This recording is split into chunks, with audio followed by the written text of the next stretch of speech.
أعوذ بالله من الشيطان الرجيم. ألا إن لله ما في السماوات والأرض ألا إن وعد الله حق ولكن أكثرهم لا يعلمون هو يحيي ويميت وإليه ترجعون يا أيها الناس قد جاءتكم موعظة من ربكم وشفاء لما في الصدور وهدى ورحمة للمؤمنين قل بفضل الله وبرحمته فبذلك فليفرحوا هو خير مما يجمعون قل أرأيتم ما أنزل الله لكم من رزق فجعلتم منه حراما وحلالا قل الله أذن لكم أم على الله تفترون وما ظن الذين يفترون على الله الكذب يوم القيامة إن الله لذو فضل على الناس ولكن أكثرهم لا يشكرون وما تكون في شأن وما تتلو منه من قرآن ولا تعملون من عمل إلا كنا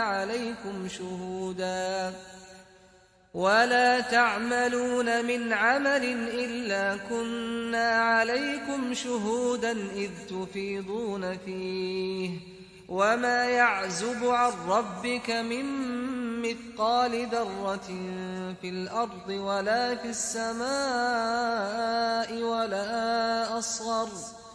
ولا أصغر من ذلك ولا أكبر إلا في كتاب مبين ألا إن أولياء الله لا خوف عليهم ولا هم يحزنون الذين آمنوا وكانوا يتقون لهم البشرى في الحياة الدنيا وفي الآخرة لا تبديل لكلمات الله ذلك هو الفوز العظيم ولا يحزنك قولهم إن العزة لله جميعا هو السميع العليم ألا إن لله من في السماوات ومن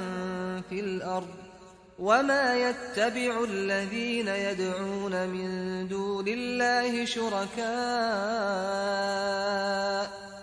إن يتبعون إلا الظن وإن هم إلا يخرصون هو الذي جعل لكم الليل لتسكنوا فيه والنهار مبصرا إن في ذلك لآيات لقوم يسمعون قالوا اتخذ الله ولدا سبحانه هو الغني له ما في السماوات وما في الأرض إن عندكم من سلطان بهذا أتقولون على الله ما لا تعلمون قل إن الذين يفترون على الله الكذب لا يفلحون متاع في الدنيا ثم إلينا مرجعهم ثم نذيقهم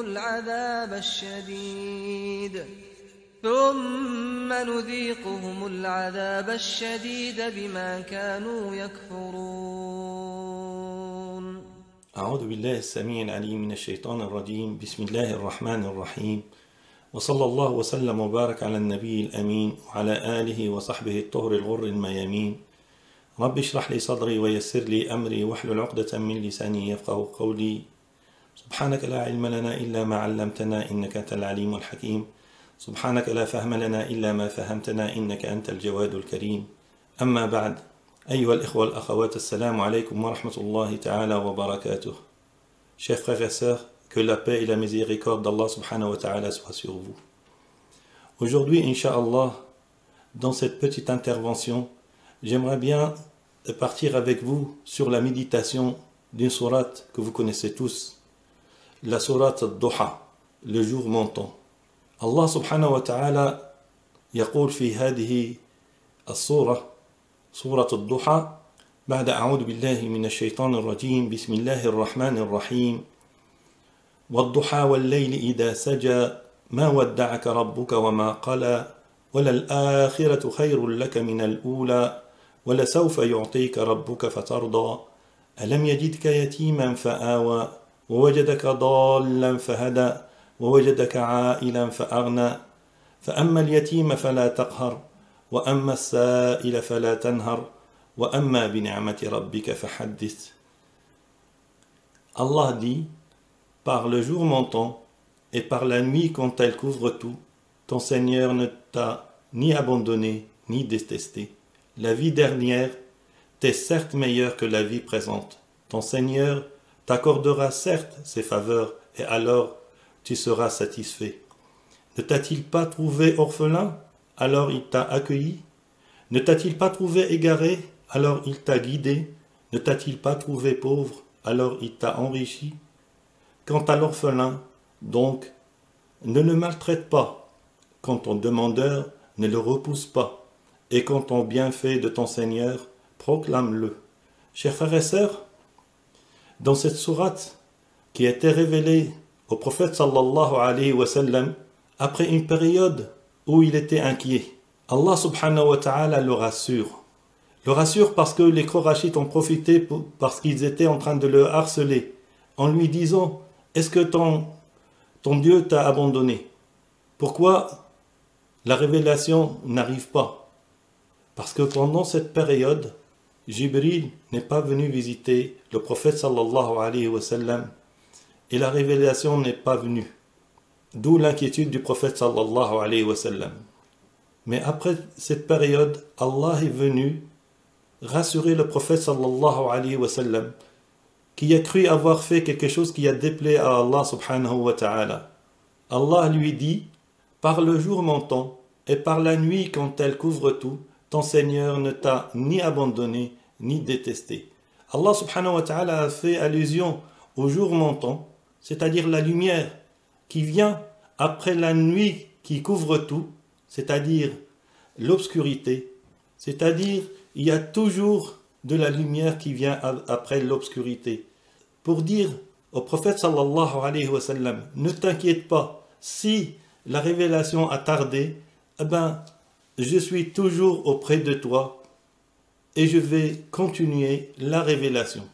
Allah a dit aussi: ton Seigneur ne t'a ni abandonné ni détesté.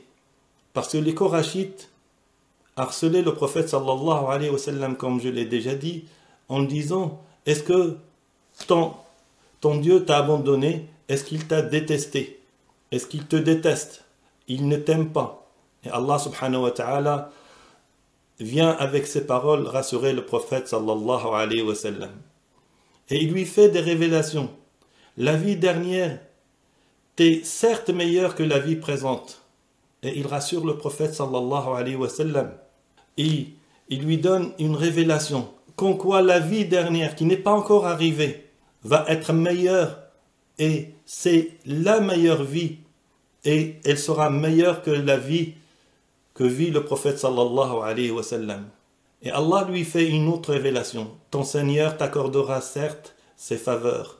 Allah subhanahu wa ta'ala t'accordera encore ses faveurs.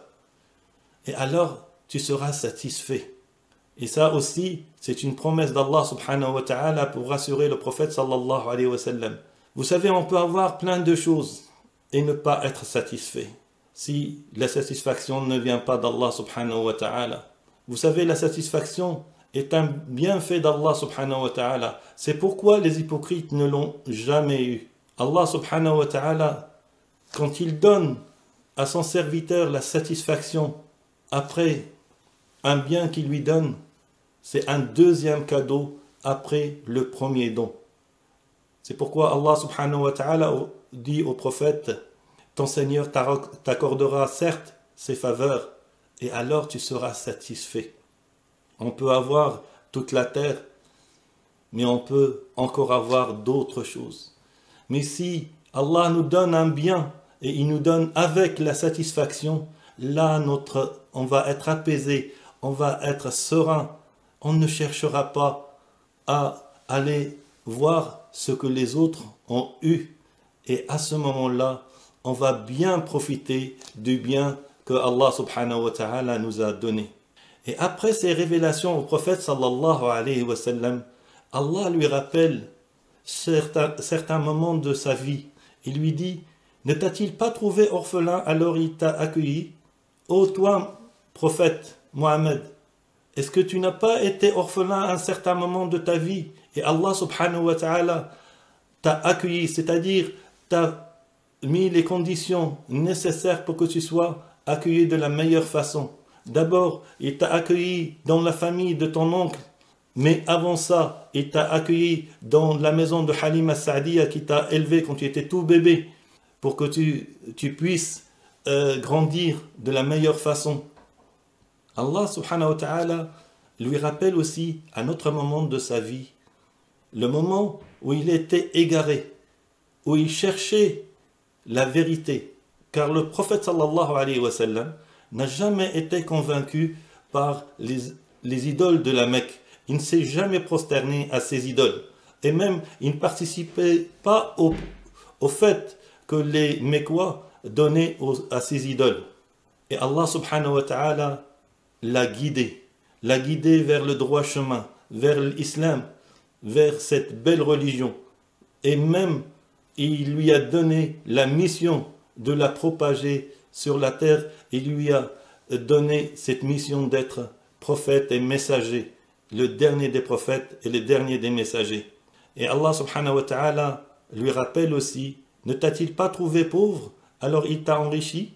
Bien sûr, le prophète sallallahu alayhi wa sallam n'était pas riche, parce qu'il était un orphelin dans la maison de son oncle qui le protégeait, mais il n'avait pas de richesse. Mais Allah subhanahu wa ta'ala l'a enrichi, il lui a donné du travail, il a travaillé avec Ummuna Khadija, qu'il a envoyé avec les caravanes pour faire du commerce. Rasul sallallahu alayhi wa sallam, donc, il s'est enrichi avec l'aide d'Allah subhanahu wa ta'ala. Et à la fin de la sourate, après ces 3 rappels, Allah subhanahu wa ta'ala lui donne des recommandations. Quant à l'orphelin, donc, ne le maltraite pas. Pourquoi? Parce qu'il lui a rappelé auparavant qu'il était à un certain moment de sa vie orphelin. Donc, puisque tu te rappelles de la souffrance d'un orphelin, donc si jamais il y a un orphelin qui se présente auprès de toi, ne le maltraite pas. Et quant au demandeur, ne le repousse pas. Et s'il y a quelqu'un qui vient te demander quelque chose, qui te demande la guidance ou demande de l'aide, ou il te demande quelque chose, ne le repousse pas. Parce que Allah subhanahu wa ta'ala t'a trouvé égaré et il t'a guidé. Et à la fin, Allah subhanahu wa ta'ala lui dit, et quant au bienfait de ton Seigneur, proclame-le. Pourquoi? Parce qu'il lui a rappelé auparavant qu'il était pauvre et qu'Allah subhanahu wa ta'ala l'a enrichi. Donc il lui dit, et quant au bienfait de ton Seigneur, proclame-le, c'est-à-dire parle des bienfaits d'Allah subhanahu wa ta'ala. Et là, je m'arrête un petit moment pour qu'on fasse une petite réflexion. Est-ce que Allah subhanahu wa ta'ala peut nous poser les mêmes questions? Rappelle-toi, comment tu étais, mon frère et ma sœur, il y a des années de ça? Dans quelles conditions tu vivais? Et maintenant qu'Allah subhanahu wa ta'ala t'a donné des biens, t'a aidé, t'a donné la force, t'a donné la santé, t'a donné plein de biens, qu'est-ce que tu en as fait? Et pour nous tous, est-ce qu'on se rappelle du bienfait d'Allah subhanahu wa ta'ala qui nous a guidés sur ce droit chemin, alors qu'avant on était égarés? C'est un bienfait d'Allah subhanahu wa ta'ala d'être guidé. Et Allah subhanahu wa ta'ala nous a enrichis avec pas seulement l'argent, mais avec le savoir. Il nous a enrichis avec des amis, il nous a enrichis avec la famille, il nous a enrichis avec nos proches, il nous a enrichis avec les moments importants qu'on vit avec lui dans la mosquée.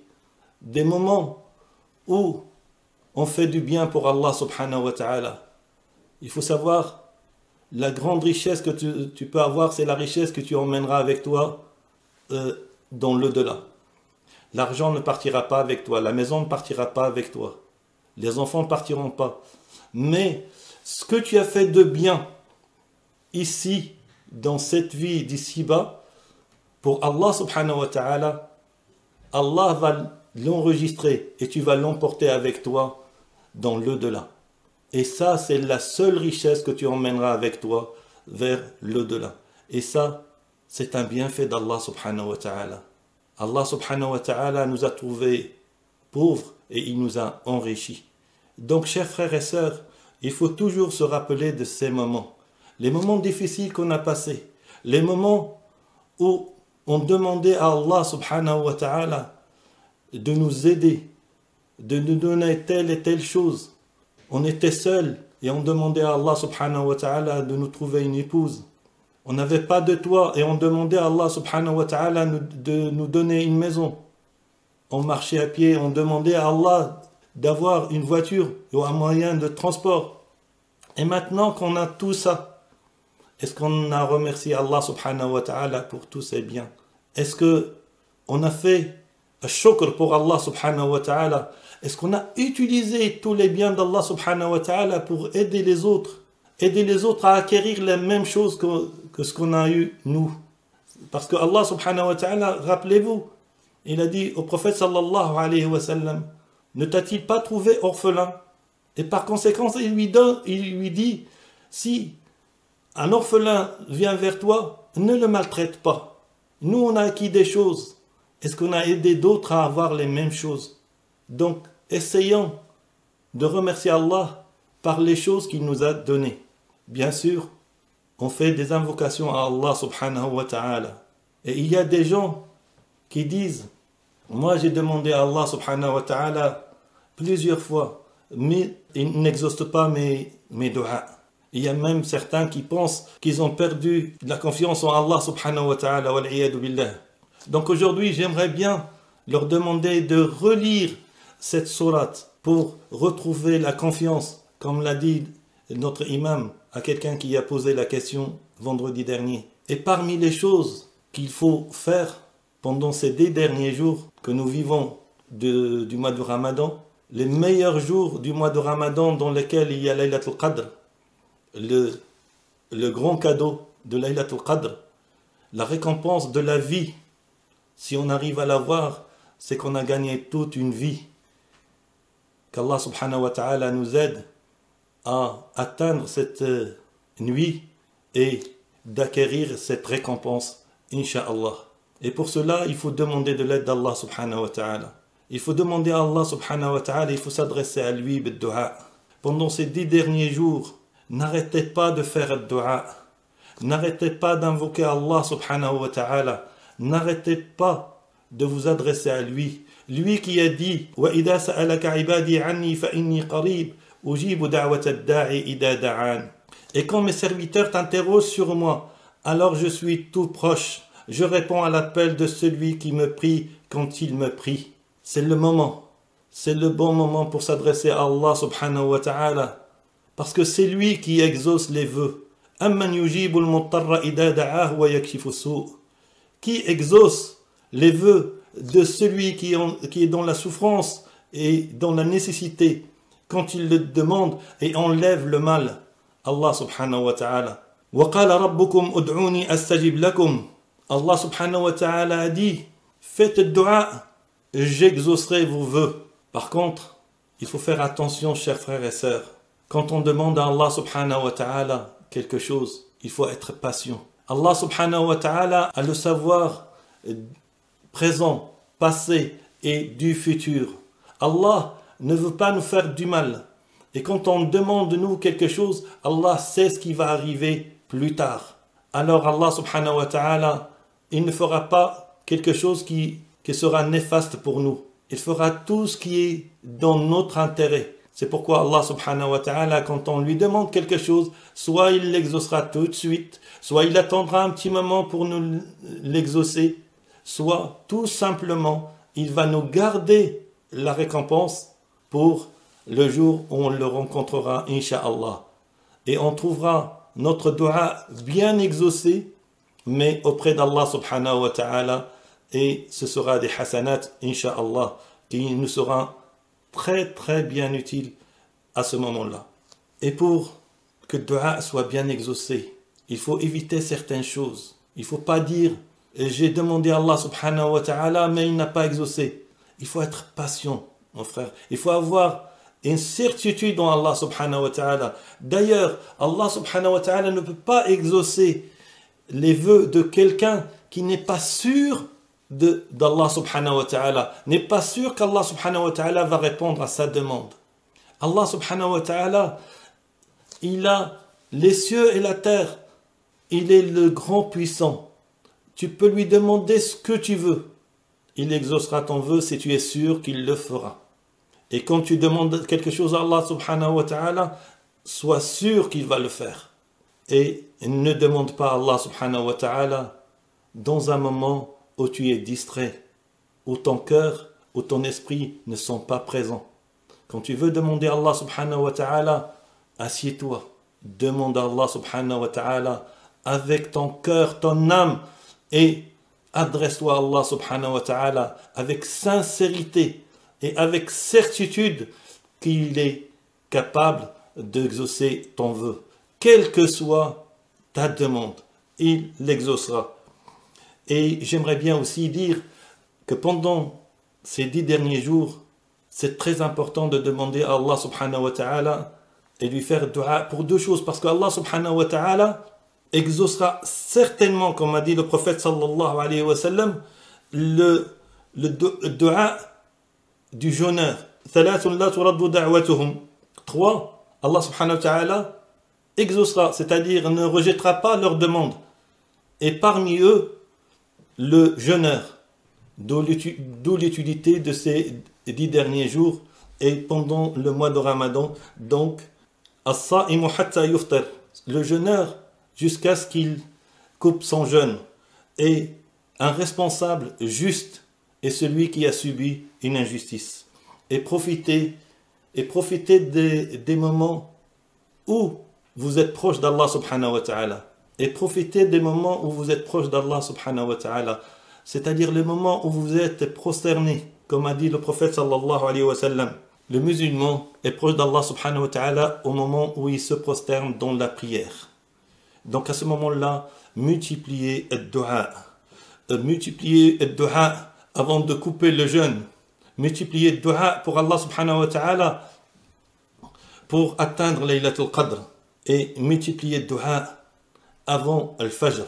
Et là, j'aimerais bien vous dire que avant le Fajr, le dernier tiers de la nuit est un moment propice pour demander à Allah subhanahu wa ta'ala tout ce que vous voulez, parce que Allah subhanahu wa ta'ala descend au dernier ciel, jusqu'au ciel de la terre, pour demander: est-ce qu'il y a quelqu'un qui a besoin de moi? Je l'aiderai. Est-ce que quelqu'un a besoin de quelque chose? Et je lui donnerai. C'est pourquoi, si mon frère, ma sœur, c'est un conseil sincère, et beaucoup de musulmans l'ont appliqué. Et je vais vous raconter une histoire simple. Un jour, 2 frères étaient en train de faire de la rénovation dans une mosquée. Et l'un d'eux s'est adressé à l'autre et lui a dit, tu sais mon frère, je suis satisfait d'Allah subhanahu wa ta'ala et de tout ce qu'il m'a donné, sauf qu'il y a quelque chose qui me fait mal au cœur. Il lui a dit, c'est quoi? Il m'a dit, moi j'ai des enfants, mais l'un d'eux est parti de la maison, il est SDF. Je lui ai envoyé plein de gens pour qu'il retourne à la maison, mais il ne veut pas. Je ne sais pas quoi faire avec lui. Et là, le frère lui a dit, tu sais, si tu te réveilles un petit peu avant le Fajr et tu fais 2 raka'at, Allah subhanahu wa ta'ala exaucera ton vœu. Et il l'a fait. Et c'était la nuit d'un vendredi. Il s'est réveillé avant le Fajr, il a fait 2 raka'at, il a demandé à Allah subhanahu wa ta'ala de faire revenir son fils. Et à midi, avant même la prière de Dohr, il a entendu toquer à la porte. Quand il l'a ouvert, il a trouvé son fils. Il lui a dit, comment ça se fait que tu es venu aujourd'hui alors que tu ne voulais pas venir? Il lui a dit, aujourd'hui, il y a un tel qui est passé à côté de moi alors que j'étais au centre-ville sur le trottoir et il m'a dit, ne veux-tu pas goûter au couscous de ta maman? Et il m'a ramené jusqu'ici. En fait, c'est Allah subhanahu wa ta'ala qui a exaucé le vœu et le dua du papa. Ce n'est pas passé à l'époque du prophète, ça s'est passé dans la ville d'Auxerre où j'étais avant. Et ces 2 frères m'ont raconté cette histoire. C'est certain. Allah subhanahu wa ta'ala est avec nous. Il suffit qu'on s'adresse à lui. Donc, essayons de s'adresser à Allah subhanahu wa ta'ala de la meilleure façon. Ummuna Aisha radiyallahu anha rapporte et disait, je demandais au messager d'Allah subhanahu wa ta'ala si je parvenais à reconnaître la nuit des destins. Que devrais-je dire durant cette nuit? Et Al-Rasul sallallahu alayhi wa sallam a dit, lui a demandé de dire, dis, ô Seigneur, tu es certes pardonneur et tu aimes les pardons, alors pardonne-moi. Allahumma innaka afuun tuhibbul afwa fa'fu anni. Qu'Allah subhanahu wa ta'ala nous protège, qu'Allah subhanahu wa ta'ala exauce nos vœux, qu'Allah subhanahu wa ta'ala nous donne la force pour atteindre la récompense de Laylatul Qadr et qu'Allah subhanahu wa ta'ala nous affranchisse tous de l'enfer et qu'il nous réunisse tous, incha'Allah, sous les ombres du paradis. Qu'Allah subhanahu wa ta'ala agrée notre jeûne, nos prières et nos invocations. أقول قولي هذا وأستغفر الله لي ولكم ولسائر المسلمين والسلام عليكم ورحمة الله تعالى وبركاته. Salam alaikum wa rahmatullahi ta'ala wa barakatuh. Que la paix et la bénédiction de Dieu soient sur vous tous. Je tiens tout d'abord à vous présenter mes meilleurs vœux à l'occasion de ce mois béni de Ramadan. On demande à Allah Azza wa Jal d'accepter votre jeûne, d'accepter vos prières, ainsi que vos invocations et bien évidemment vos dons et votre générosité. La pandémie de coronavirus a malheureusement mis en grande difficulté un certain nombre de personnes, en l'occurrence des personnes de revenus modestes. À l'occasion de ce mois béni de Ramadan et dans la continuité d'aide et de soutien aux étudiants et aux familles modestes, la grande mosquée de Reims, à travers cette épicerie Solidon, se veut être le trait d'union entre les donateurs et les nécessiteux. Et ce, pour lutter contre l'exclusion, pour lutter contre le gaspillage et bien sûr pour essayer de structurer et de coordonner les activités collectives. Cette épicerie Solidon est ouverte pendant tous les week-ends de ce mois béni de Ramadan grâce aux permanences qui sont assurées par nos bénévoles. Et je tiens par cette occasion à féliciter et à remercier chaleureusement tous les bénévoles qui œuvrent et qui sont dévoués pour cette action noble, avec bien sûr à leur tête cette commission Affaires sociales et humanitaires, à sa tête le professeur Jalal, qui se reconnaîtra. Cette épicerie Solidon, donc comment on y accède maintenant, cette épicerie Solidon? C'est très simple, il suffit de s'inscrire comme une prise de rendez-vous sur une plateforme dédiée. Ensuite, l'étudiant arrive et fait ses courses gratuitement, avec bien sûr un point très important, c'est le respect strict des mesures barrières. Qu'est-ce qu'on y trouve maintenant dans cette épicerie Solidon? Eh bien, on y trouve des produits d'hygiène, on y trouve également des produits de première nécessité, ainsi que des fruits et des légumes. Donc je vous ai dit tout à l'heure que cette épicerie Solidon était ouverte pendant les week-ends de ce mois béni, et bien sûr avec un objectif, et là je m'adresse surtout aux responsables de la commission sociale et humanitaire, de pérenniser cette action qui, je suis sûr et certain, qui est une vraie action noble et dont il y a un vrai besoin auprès des étudiants, mais également des familles nécessiteuses. Wassalamu alaikum wa rahmatullahi wa barakatuh. Je suis Karim, je suis étudiant à l'université de Reims. Donc j'ai appris par le biais d'un ami que la grande mosquée de Reims organisait des repas iftar et également avait ouvert récemment une épicerie solidaire qu'on appelle Solidon. Donc j'en bénéficie depuis la semaine dernière. Comment ça se passe? En fait, c'est très simple. On s'inscrit sur Internet. Et on a un créneau pour lequel on vient chercher le week-end notre colis. Donc, comme vous pouvez le voir, il y a de tout qui est accessible. Donc on prend ce dont on a besoin. Franchement, je ne vous cache pas, ça fait du bien de pouvoir remplir son frigo de manière à l'aise, de se sentir psychologiquement bien pour attaquer les partiels. Donc c'est notre objectif en étudiant. Donc on se doit de valider nos partiels. Et ça fait très plaisir de voir que des gens sont derrière nous pour nous épauler, malgré cette pandémie de la Covid-19 qui a frappé tout le monde, y compris les étudiants. Donc beaucoup d'étudiants autour de moi ont répondu à l'appel de Solidon, donc ils viennent, ça leur fait du bien. Et on espère tous, Inch'Allah, que cette épicerie solidaire sera viable dans le futur. Donc c'est pour cela que j'appelle aux dons. Et je remercie déjà d'abord la Grande Mosquée de Reims et les donneurs. Barakallahu fikum à tous. Et j'espère que cet élan de générosité ne s'arrêtera pas à la fin du mois de Ramadan, Inch'Allah. Et je vous remercie beaucoup à tous. اللهم اهدنا فيمن هديت وعافنا فيمن عافيت وتولنا فيمن توليت وبارك لنا اللهم فيما أعطيت وقنا واصرف عنا برحمتك شر ما قضيت فإنك تقضي بالحق ولا يقضى عليك إنه لا يذل من واليت ولا يعز من عاديت تباركت ربنا وتعاليت لا منجا منك إلا إليك اللهم اقسم لنا من خشيتك ما تحول به بيننا وبين معصيتك ومن طاعتك ما تبلغنا به جنتك ومن اليقين ما تهون به علينا مصائب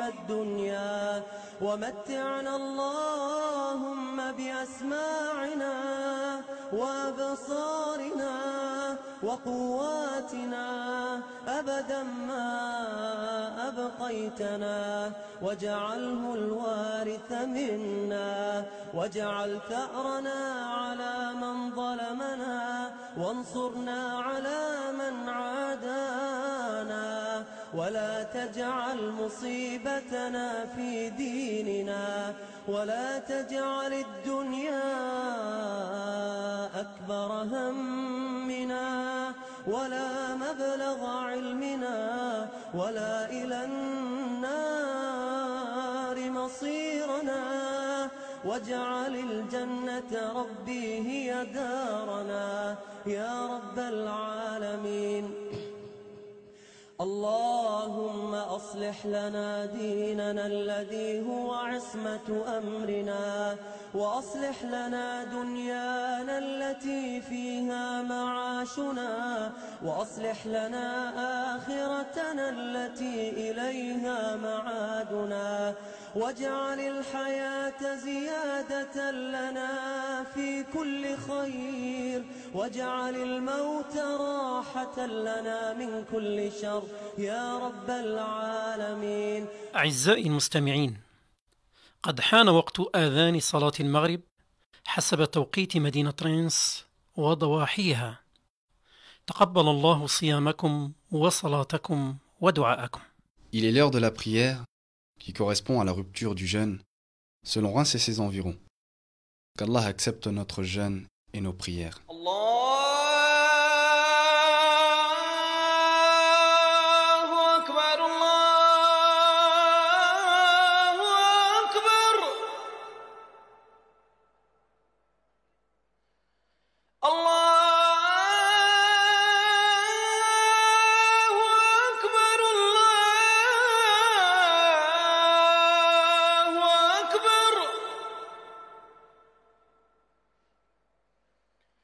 أشهد أن لا إله إلا الله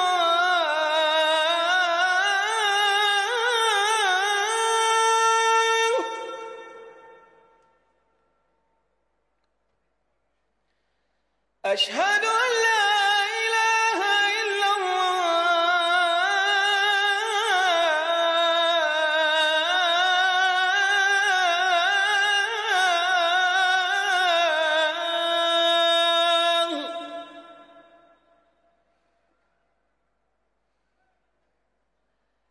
أشهد أن محمدًا رسول الله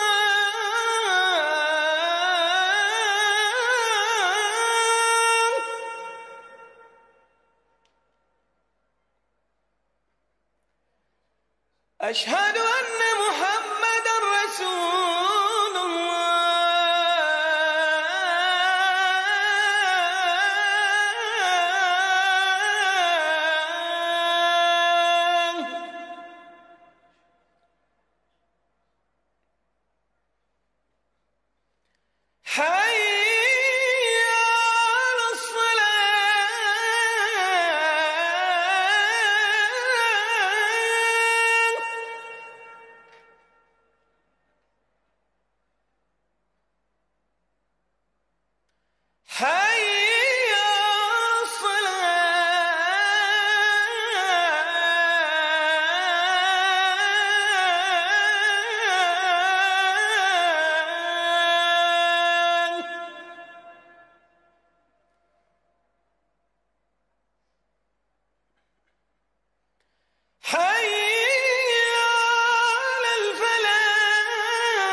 الله أكبر الله أكبر لا إله إلا الله. اللهم إني لك صمت وبك آمنت وعليك توكلت وعلى رزقك أفطرت. ذهب الظمأ وابتلت العروق وثبت الأجر إن شاء الله. اللهم أعنا على الصيام والقيام وغض البصر وحفظ اللسان وأدخلنا الجنة بسلام. وصلى الله على سيدنا محمد وعلى آله وصحبه أجمعين.